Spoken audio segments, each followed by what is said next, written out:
আসসালামু আলাইকুম রহমতুল্লাহি অবরাকাতু। প্রিয় দেশবাসী, আজ পবিত্র শুক্রবার। বাংলাদেশের অবস্থা আপনারা ইতিপূর্বে অবগত হইতেছেন। বিভিন্ন মিডিয়ার মোবাইলে দেখতেছেন, বিভিন্ন মিডিয়াতে দেখতেছেন, বিভিন্ন ভিডিও ফুটেজে দেখতেছেন। বর্তমানে আমাদের বাংলাদেশের নোয়াখালী, ফেনী, লক্ষ্মীপুর, তারপর আপনার চাঁদপুর, কুমিল্লা, এই বিভিন্ন জেলাগুলো পানিতে প্লাবিত হচ্ছে। লক্ষ লক্ষ হাজার হাজার জনতা পানিবন্দী হয়ে আছে।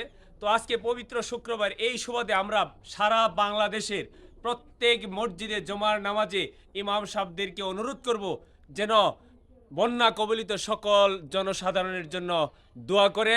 আমরা সকলে দোয়া করি রাব্বুল আলামিন যেন এই বন্যাত্র সকল মানুষদেরকে রাব্বুল আলামিন হেফাজত করে এবং এই দেশকে রক্ষা করে, দেশের মানুষকে রক্ষা করে।